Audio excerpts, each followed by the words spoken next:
Hi y'all, hope you're having a great day. This week we're going to be talking about the judiciary again in my videos. Stuff we went over in class and then some stuff we didn't go over in class. You're going to be reading about the legislative branch, but the reason I have you still reading about that while we're studying the judiciary is they really do go hand in hand. The judiciary has been overstepping its bounds. It's not supposed to be a legislative lawmaking body, but it's been doing that for years, and so we're going to see what the Constitution set aside for the legislative branch and what the Constitution set aside for the judiciary. And we're going to talk about some specific cases. As I was telling you guys in class, I'm making my case to you that they shouldn't be allowed to do this kind of thing. You guys have probably realized I cannot not talk with my hands, so I'm so sorry, but I just can't. It's not possible. I'm like sitting on them. So anyway, I'm doing the best I can. I'm sorry. I didn't realize I talked with my hands so much. All right, Article 1 of the Constitution deals with what body? That's right, the legislative body. It's the longest article, and it deals with what both houses of Congress, the House and the Senate, are allowed to do and not allowed to do. Article 2 is pretty long. It's not as long as the legislative branch, but that is the executive branch, and it talks about what the president's allowed to do and vetoes and pardons and all the things the president's allowed to do. Article 3 is on the judiciary. It's very short. The judiciary was not intended to be a co-equal branch with the other branches, and it's not elected by the people, and I'll be laying my case for this over the next several weeks. Now, I want to say right from the beginning, this is really David Barton's teaching, minus the funky comments and strong opinions I throw in, but it really is David Barton's teaching. I love him. I'm not trying to plagiarize him in any way. I listen to his CDs and DVDs. He will hold up the exact letter that it comes from. A lot of times I'll go then to the internet and you can Google it and you can pull up the exact letter. And it's amazing why we don't know our history when all what he's talking about is available in the Library of Congress, it's available in Washington, but we just don't know. And it's because people like me, we grew up in school hearing separation of church and state, separation of church and state. And we grew up as adults thinking, oh, separation of church and state. And that's not what the Constitution says at all. And I remember the first time I ever heard that that's not what the Constitution said, and I felt so betrayed by my teachers. But then I have to remember, because I thought, why do they teach me that? But then I have to remember that I taught my students for years with the American Revolution. We had many godly reasons to separate from England. But I knew one of those reasons was taxes. And so I did teach the truth about all that. But I didn't know there were 16 reasons in the Declaration of Independence that I even handed out to my students before that were even more godlier reasons. That's not very correct English, but very godly reasons. Like we had tried to annihilate slavery and eliminate it in northern states, and King George III would veto it. And we tried to start Bible societies, and we tried to start we were talking about this last week. We started making legislative bodies. We started having rules. And King George would swoop in. He'd prosecute people with no evidence. The judges were in his back pocket on his payroll. And all those reasons. But there were so many reasons just before taxes. But what did I learn in school? Taxes, taxes, taxes. So you don't always know what you don't know. So when I turned around and taught my kids, I'd read about all the other stuff, but I did talk about taxes a lot. And even in the Christian literature, they talk about taxes a lot. So David Barton, when he was talking about it, I went, well, let me go look. And I looked in the Declaration of Independence. Sure enough, there are all these reasons, much more godly reasons.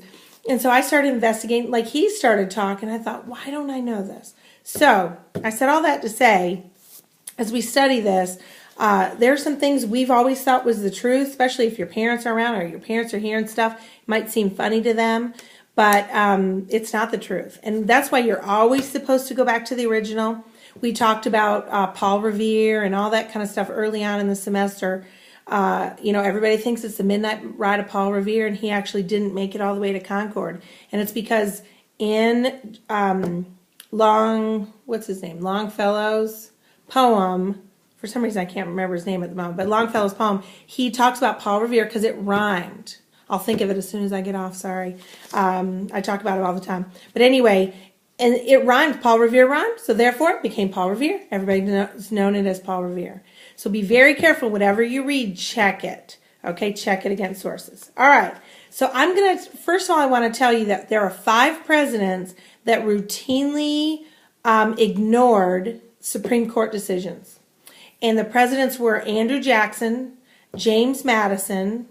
These are pretty strong constitutional men. Thomas Jefferson, Abraham Lincoln, and John Quincy Adams. I'm sure there were many more, but these are just the 5 that routinely ignored Supreme Court rulings. Matter of fact, Andrew Jackson would say, "Oh, really? Really, that's your ruling? Let's see you try to enforce it." And specifically, he was antagonistic against John Marshall, who was the Supreme Court during that time. And let's see, his exact quote is, "That's your opinion? Let's see if you can reinforce it."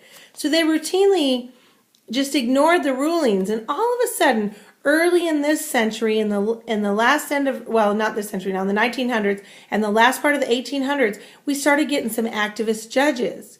And when we started getting these activist judges, which means they rule kind of on their opinion instead of on the Constitution, that's when things started to change. And they started trying to make law. And what happens is if we, the people, do not know our laws and we don't hold them to a standard, and the people in Congress, the people in Senate, the people in the White House, if we don't hold them down, they'll keep infringing on our rights. And it reminds me, and there's plenty that every president has done, I assure you, even my favorite presidents. But President Obama made some interim appointments to the federal bench. We're going to be talking about that in a minute, Marbury versus Madison. He made some recess appointments when Congress was in recess to the federal bench.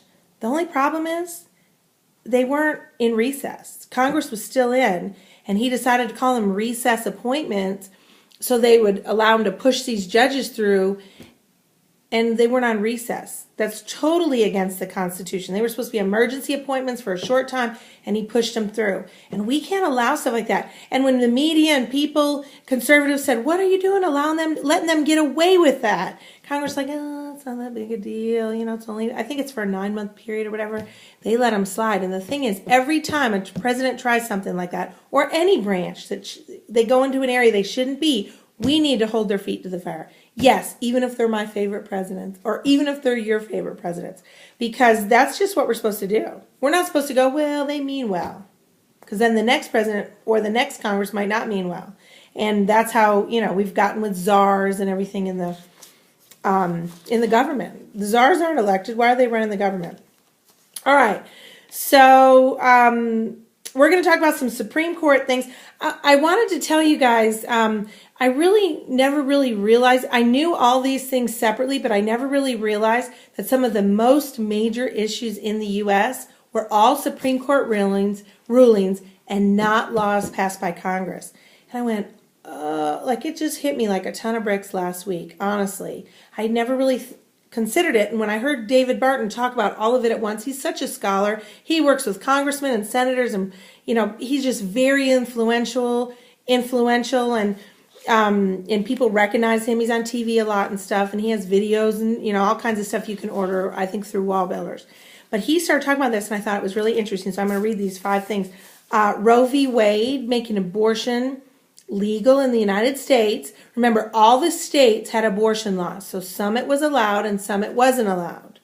And then Roe v. Wade, because when you have, I don't have my diagram, but if you have like the government and you picture states in here. So the government, if they make a ruling, it supersedes all the things, all the little states.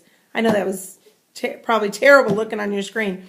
But the government overrules it. So when the government said abortion is legal, guess what? All the states, it didn't matter what they decided, abortion is legal. Well, Roe v. Wade was really decided by the Supreme Court. It shouldn't have been something that huge. It would have never, 70% of people still don't want abortion. It should have gone through Congress. They should have passed a law.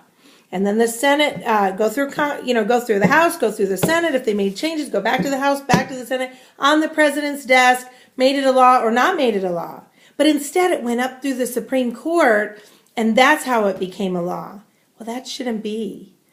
They're not a lawmaking body. They have no power to enforce the laws. U.S. Marshals aren't under their jurisdiction, and they have no power to pay for anything that they decide on. So they're not a lawmaking body.